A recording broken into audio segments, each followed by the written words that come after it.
क्या आप माखनलाल यूनिवर्सिटी से पीजीडीसीए कोर्स कर रहे हैं जो कि ग्रेजुएशन के बाद होता है, post graduate diploma in computer application. अब आपके एग्जाम होने वाले हैं पीजीडीसीए के। जी हां, आपने जनवरी में या जुलाई में एडमिशन लिया हुआ है माखनलाल चतुर्वेदी के किसी भी इंस्टीट्यूट में पीजीडीसीए करने के लिए।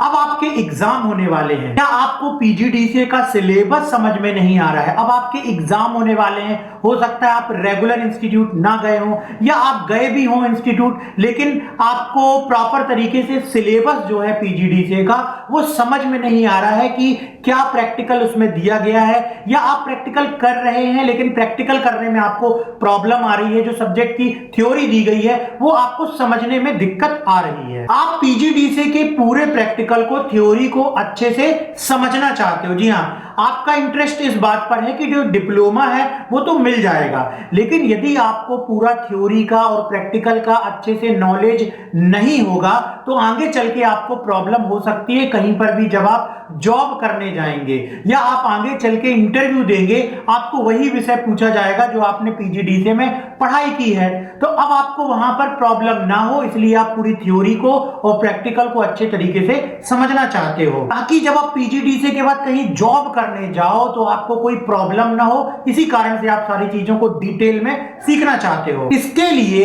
हमारे पास आपकी इस प्रॉब्लम का सॉल्यूशन है जिसका नाम है माय कंप्यूटर कोर्स ऐप। जी हां, हमारा इंस्टीट्यूट ऑफलाइन माखनलाल चतुर्वेदी से पीजीडीसीए कोर्स पिछले 15 वर्षों से करा रहा है। उसके बाद अभी हम ऑनलाइन भी आ चुके हैं। 2019 से ऑनलाइन आने के बाद हमने पीजीडीसीए की जितनी क्लासेस उनको रिकॉर्ड किया और रिकॉर्ड करने के बाद सारी क्लासेस को अपने इस ऐप में, जिसका नाम है माय कंप्यूटर कोर्स ऐप, इस पर हमने रखा हुआ है। तो आप इस कोर्स को यदि ज्वाइन करना चाहते हैं तो वीडियो के डिस्क्रिप्शन में जाइए और ऐप डाउनलोड कीजिए जिसका नाम है माय कंप्यूटर कोर्स ऐप। इस ऐप में आपको पीजीडीसीए की तैयारी का फुल कोर्स मिलेगा। इसका थंबनेल आप देख लीजिए। इसमें आपको मिलेंगे कंप्लीट स्टडी मटेरियल जिसमें नोट्स हैं, वीडियोस हैं, प्रैक्टिकल है और एक्सरसाइज भी है जो भी आपको सिलेबस के अंतर्गत सीखनी चाहिए, पढ़नी चाहिए। ओल्ड पेपर्स भी हैं और इंपॉर्टेंट क्वेश्चन भी आपको मिल जाएंगे। इस ऐप से आप ऑनलाइन पीजीडीसीए की तैयारी घर बैठे कर सकते हैं, जिसमें आपको 961 वीडियो, 68 पीडीएफ फाइल, 17 टेस्ट मिलेंगे। इसमें आपको पढ़ाया जाएगा fundamental of computer, MS Office जिसके अंतर्गत वर्ड, एक्सेल, पावर पॉइंट सिखाया जाएगा, एमएस एक्सेस सब्जेक्ट है, फंडामेंटल ऑफ मल्टीमीडिया सब्जेक्ट है, internet and web page designing subject है, IT trend and technology subject है, फाइनेंशियल अकाउंटिंग विद टैली है, multimedia with Corel Draw है। ये सारे सब्जेक्ट्स आपको पूरी इसकी थ्योरी पढ़ाई जाएगी।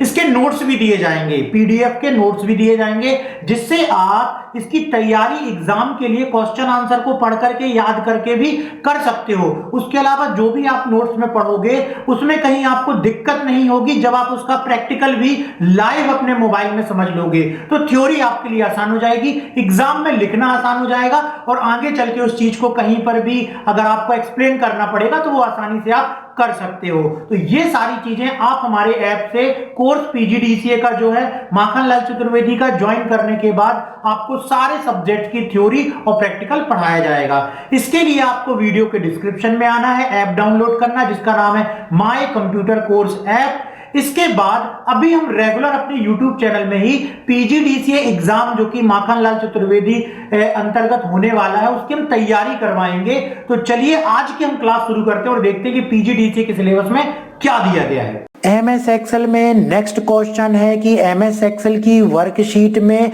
रो और कॉलम को कैसे फ्रीज करें। रो और कॉलम को कैसे फ्रीज करें। जब भी आप बहुत सारे डेटा के साथ कार्य कर रहे होते हैं तो आपकी वर्कबुक में जानकारी की तुलना करना काफी मुश्किल हो जाता है। एक्सेल में कई टूल शामिल हैं जो आपके वर्कबुक के विभिन्न हिस्सों से सामग्री को एक ही समय में देखना आसान बनाता है, जैसे पेन को फ्रीज करने और अपनी वर्कशीट को विभाजित करने की क्षमता। यदि एक्सेल के किसी कॉलम को, रो को आप फ्रीज कर देते हैं तो स्क्रॉल करने पर वह फ्रीज हो जाता है, वो अपनी जगह पर जम जाता है, जिसको डेटा को देखना जो है वो आसान हो जाता है। तो किस प्रकार से रो को फ्रीज किया जाता है। आप अपने वर्कशीट में विशेष रूप से हेडर सेल में रो या कॉलम को देखना चाह सकते हैं। रो या कॉलम को फ्रीज करके आप जमे हुए सेल को देखने के दौरान अपनी सामग्री को स्क्रॉल करके भी देख सकते हैं। मतलब जिस रो को आपने फ्रीज कर दिया वो स्क्रॉल करते समय स्क्रॉल नहीं होगी, जिससे कि बाकी का डेटा स्क्रॉल होगा और जो फ्रीज्ड स्क्रॉल है, जो फ्रीज हो चुका है डेटा, उससे आप मिलान कर सकते हैं बड़ी ही आसानी से। इसके द्वारा जो है, इसी कारण से ये फ्रीज ऑप्शन का इस्तेमाल किया जाता है। उस रो के नीचे रो का चयन करें जिसे आप फ्रीज करना चाहते हैं। तो कैसे हम रो को फ्रीज करेंगे, चलिए अब हम इसे कंप्यूटर में प्रैक्टिकल समझ लेते हैं। उसी को आपको थ्योरी में लिखना होगा, तो चलिए अब हम इसे कंप्यूटर में प्रैक्टिकल समझते हैं। MS एक्सेल के अंतर्गत जब हम वर्कशीट में कार्य कर रहे होते हैं तो वर्कशीट में यदि हमारे पास डेटा अधिक मात्रा में होता है, जैसे अभी हमने एक वर्कशीट में डेटा कुछ इस प्रकार से कॉपी पेस्ट करके बनाया हुआ है, तो आप देख सकते हैं यदि इस डेटा को देखना चाहते हैं हम और देखने के समय यदि हम इसको स्क्रॉल करते हैं तो स्क्रॉल करने में डेटा में जो कॉलम की हेडिंग्स हैं वो सब हाइड हो जाती हैं और डेटा को समझने में दिक्कत होती है। तो आप देख सकते हैं यदि हम इसको स्क्रॉल कर रहे हैं और हम देखना चाहते हैं कि ये डेटा जो है वो किस नाम का है, यदि हम ये देखना चाहते हैं तो वो डेटा तो हाइड हो गया स्क्रॉल करते समय।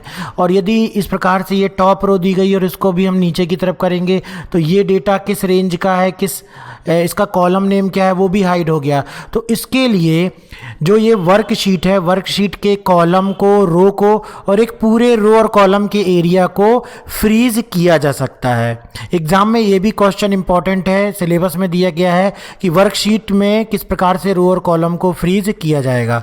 तो फ्रीज करने के लिए हम यहाँ पर व्यू टैब में फ्रीज पेन ऑप्शन का इस्तेमाल करेंगे। फ्रीज पेन में 3 विकल्प दिए गए हैं। फ्रीज पेन, इसमें क्या दिया गया है, keep rows and column visible while the rest of the worksheet scroll based on the current selection। इसके लिए आपको जो भी है, जितना भाग आप सेलेक्ट करेंगे, ये देखिए इतना भाग हमने सेलेक्ट कर लिया। सेलेक्ट करने के बाद हमने क्लिक किया फ्रीज पेन में, हमने क्लिक कर दिया फ्रीज पेन में। तो आप देख सकते हैं यहाँ पर इस प्रकार से एक लाइन भी बन जाती है और जब हम इसको स्क्रॉल करते हैं तो इतना एरिया हमारा क्या होता है, ये देखिए फ्रीज हो जाता है। ये इतना एरिया हमारा क्या हो गया, फ्रीज हो चुका है। तो इससे डेटा को समझने में हमको दिक्कत नहीं जा रही है। डेटा को हम स्क्रॉल करके और बड़ी आसानी से देख सकते हैं कि कौन सा डेटा है। इस प्रकार से इसको अनफ्रीज करेंगे फिर से, तो अब ये देखिए ये अनफ्रीज हो गया, तो यहाँ पर ये अनफ्रीज हो चुका है।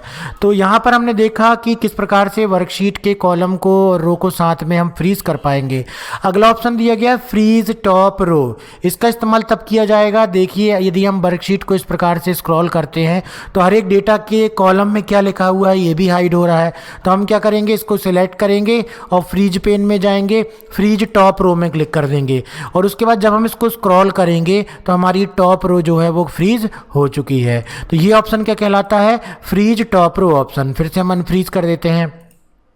मान लीजिए किसी कॉलम को हमको फ्रीज करना है, हमको यहाँ पर सीरियल नंबर और रोल नंबर वाले कॉलम को फ्रीज करना है। इसको हमने सेलेक्ट किया, फ्रीज कॉलम को हमने क्लिक कर दिया और अब आप जब इस तरीके से स्क्रॉल करेंगे देखिए फर्स्ट कॉलम ऑटोमेटिक जो है फ्रीज हो जाएगा।